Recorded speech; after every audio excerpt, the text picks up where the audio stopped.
Hello. So, you've been through afflictions. You've been through suffering. Maybe you think that you've been abused. Maybe you think that you are living in trauma. Maybe it's messed with your minds and emotions.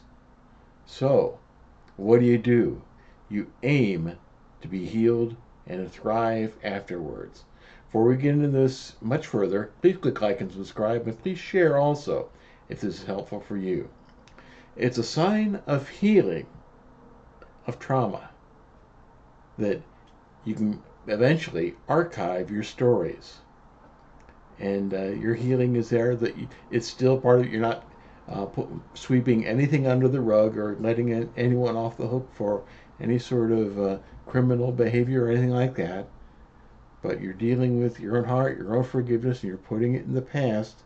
You're archiving it, and that is a sign of healing and moving on, aiming for thriving, not just surviving, beyond trauma, beyond your suffering. And I'm not trying, when I say this, to say that you need to try to set it aside before you're ready.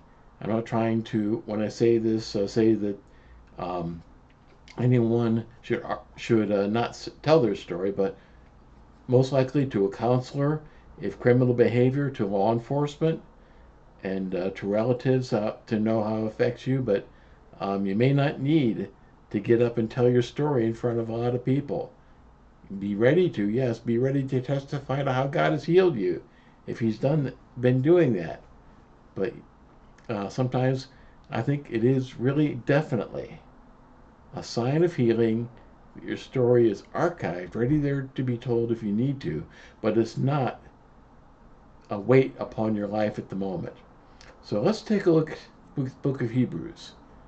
Hebrews chapter 12, verses 12 and 13. Therefore lift your drooping hands and strengthen your weak knees and make straight paths for your feet, so that what is lame not be put out of joint, but rather be healed.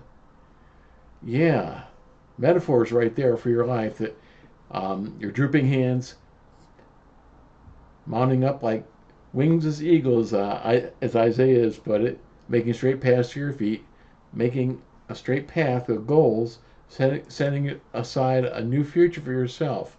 So maybe consider what would have happened. What would you have done if you hadn't been derailed off the path of your goals, your personal prosperity, and flourishing under God? Check also to see what you've actually learned, the abilities you've acquired through the trauma, your blessings. Crooked ways can have happy endings and blessed results. So consider what you would be without that trauma and suffering, and how can you get there? What can you do for that? And if there's a place there that you really wanted to go, which really can say, yes, I want to be there. Yes, that's where God would have me. Yes, that's according to His scripture. How do you get there?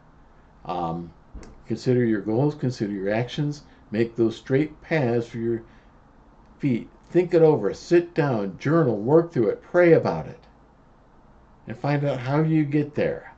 How do you get beyond that to where your story is an archive, but it's not draining you, holding you down? Maybe you've been emotionally exhausted and drained from your conflict. Maybe you've had to give a lot of pushback against lies, fabrications, misrepresentatives. Maybe you find yourselves in situations where you never intended to be. Take the effort to right the ship.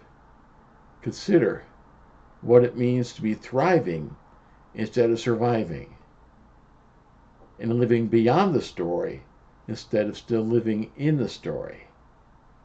So that's all I got for this right now. Consider thriving beyond surviving. So thank you for your time. Thank you for your attention. God bless you.